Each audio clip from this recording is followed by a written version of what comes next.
Les ablutions.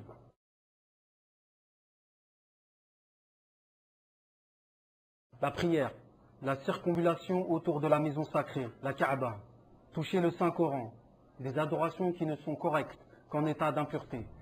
Les ablutions sont définies par l'utilisation de l'eau en lavant des membres bien précis dans un ordre défini. Allah dit dans un verset, « Ô les croyants, lorsque vous vous levez pour la salate, lavez vos visages et vos mains jusqu'aux coudes, passez les mains mouillées sur vos têtes et lavez-vous les pieds jusqu'aux chevilles. » Le prophète, paix et salutations sur lui, a dit à la femme qui était en état de menstru, « Ne tourne pas autour de la Kaaba jusqu'à ce que tu sois pur. »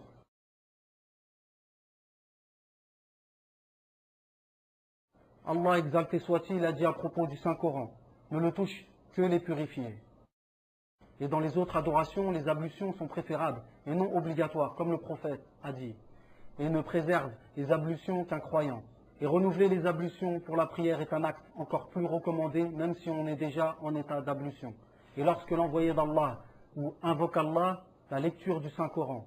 Et avant de dormir, il est également préférable pour celui qui est en état de grandes impuretés de faire les petites ablutions avant de faire le bain rituel. Et celui qui a porté la mort lors du cortège funèbre, et en tout instant, il est préférable de faire les ablutions, même si la personne ne désire pas accomplir la prière. Faire les ablutions est une cause de recevoir l'amour d'Allah. C'est un signe qui différencie la communauté de Mohammed, paix et salutations sur lui, des autres communautés. Sa communauté viendra le jour du jugement dernier, marquée des pieds et des fronts de la marque des ablutions. Comme dans le hadith suivant, certes, ma communauté viendra le jour du jugement, marquée des pieds et des fronts de la marque des ablutions, alors que celui qui peut allonger sa marque sur son front, qu'il le fasse.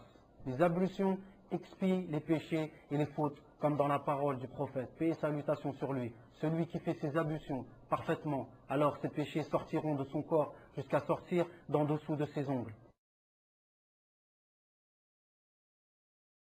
Et les ablutions sont une cause d'être élevé auprès d'Allah, comme dans le hadith suivant. Ne voudriez-vous pas que je vous montre ce qui efface les péchés et relève les échelons? Ils ont dit, oh oui, messager d'Allah. Il dit, faire les ablutions en temps dur. Le grand nombre de pas vers les mosquées et l'attente de la prière à la prière, ceci est bien le ribat, l'emprisonnement de soi-même pour l'attente de l'adoration. Avant de commencer le rituel des ablutions, l'adorateur se doit de faire l'intention dans son cœur d'effectuer les ablutions. Ensuite, il prononce Bismillah. Il lève ses mains 3 fois et utilise le siwak, bâton d'arak. Ensuite, il pratique le madmada, qui est le fait de faire entrer l'eau pour laver l'intérieur de la bouche et de faire boucher l'eau dans la bouche et la recracher et faire cela 3 fois consécutives. Après cela, il faut faire le istinshaq et le istinsar 3 fois, qui consiste à aspirer l'eau avec le nez et le souffler fortement. Il est préférable de faire le madmada et le istinshaq d'une seule poignée d'eau. Puis vient le lavage du visage, du sommet du crâne et le début des cheveux jusqu'au menton. Et les oreilles de droite à gauche, cela 3 fois.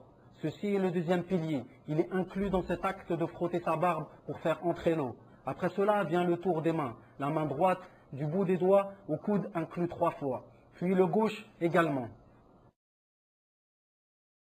Puis il essuie avec ses mains mouillées sur le haut de sa tête. Du devant de la tête où commencent les cheveux vers l'arrière. Aller et retour. Et il essuie l'intérieur des oreilles avec les index. Et l'extérieur des oreilles avec le pouce une seule fois. Puis pour terminer, le lavage du pied droit jusqu'à la cheville 3 fois. De même pour le pied gauche. Tout cela doit être effectué dans cet ordre et que cela soit suivi sans coupure jusqu'à ce que les membres sèchent. Les ablutions doivent être effectuées avec une eau pure. Et que l'eau touche directement la peau, qu'il n'y ait ni peinture sur la peau ou vernis sur les doigts ou ongles ou autre huile corporelle. Il est fortement recommandé de laver chaque membre 3 fois, sauf l'essuyage sur la tête et les oreilles qui ne sont qu'une seule fois. Il est également fortement recommandé de commencer par la droite et de laver les avant-bras plus loin que les coudes et les pieds plus loin que les chevilles. Il est également recommandé de frotter la barbe pour faire entrer l'eau et de frotter entre les doigts et les orteils et de frictionner et frotter la peau car asperger n'est pas suffisant. Et le fait de ne pas gaspiller l'eau est une sunna préférable. Le prophète, paix et salutations sur lui, a dit, certes, il se trouvera dans cette communauté un groupe de gens qui excèdent dans l'eau purifiante. c'est-à-dire qu'ils abusent dans l'utilisation de l'eau, des ablutions et gaspillent. Après avoir accompli les ablutions, la sunna est de dire les invocations suivantes qui ont été rapportées par le prophète, paix et salutations sur lui. J'atteste qu'il n'y a de divinité digne d'être adorée si ce n'est Allah, seul, sans associé. Et j'atteste que Mohammed est son esclave et son messager. Et l'invocation suivante, ô Allah, fais que je sois parmi ceux qui se repentissent et fais que je sois parmi ceux qui se purifient. Et l'invocation suivante, gloire à toi, ô Allah, et louange à toi, j'atteste qu'il n'y a aucune divinité digne d'être adorée si ce n'est toi, et je te demande pardon et je m'en repentis à toi. Il est également fortement recommandé d'accomplir 2 unités de prière après chaque ablution, comme dans le hadith, celui qui fait les ablutions, comme je les ai faites, puis se dresse debout et se prosterne 2 prosternations, sans qu'il ne se parle à soi-même, alors il lui sera pardonné tout ce qu'il aura fait comme péché auparavant. Et les ablutions ont des annulatifs qui ont été cités dans les livres des savants de la jurisprudence. Le premier annulatif est la sortie de toute chose par l'un des organes génitals, comme tel l'urine ou les selles ou le gaz. Dit le prophète, paix et salutations sur lui, a dit, Allah n'acceptera point la prière de quiconque d'entre vous qui devient impur, jusqu'à ce qu'il effectue ses ablutions. Parmi les autres annulatifs, le sommeil profond et tout ce qui lui ressemble, tel que le coma ou l'anesthésie totale. Et manger de la viande de chameau est parmi les annulatifs des ablutions, comme dans le hadith de Jabir ibn Samura.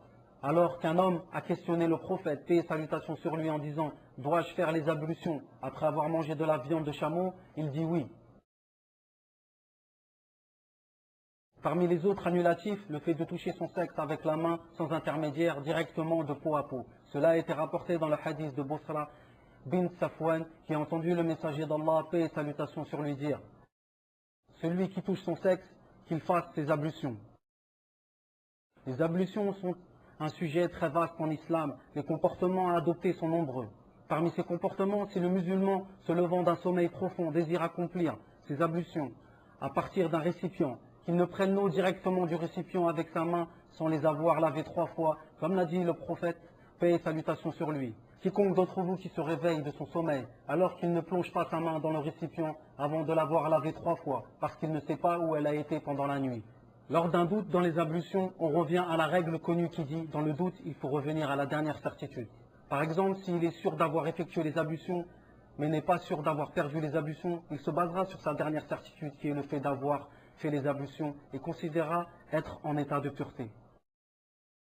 Et si le musulman effectue ses ablutions et lave ses membres une seule fois chacun, ou bien 2 fois chacun, ou bien certaines une fois et les autres 2 fois ou 3 fois, alors ses ablutions sont correctes.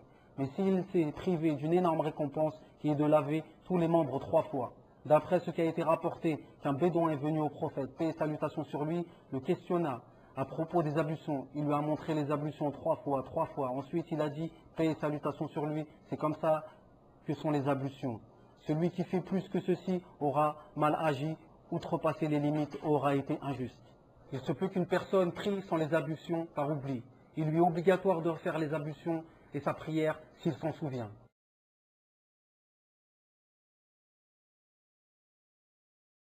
Et s'il est en état d'ablution et une impureté le touche, il nettoie alors l'impureté sans refaire les ablutions.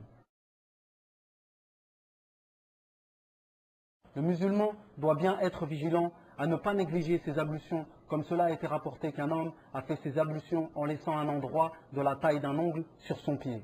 Le prophète, paix et salutations sur lui, l'a vu et lui a dit, retourne et refais bien tes ablutions, et il les a refaites et a prié. Les savants de la jurisprudence ont informé que laver la nuque ne fait pas partie des ablutions. Et si une personne désire essuyer ou laver sa nuque, qu'il le fasse avant ou après les ablutions et non durant. Les savants ont mis en garde sur le fait de faire des invocations non rapportées après chaque membre ou de dire des invocations non rapportées, afin que le musulman soit réellement suiveur du prophète, paix et salutations sur lui, sans ajout ni manquement.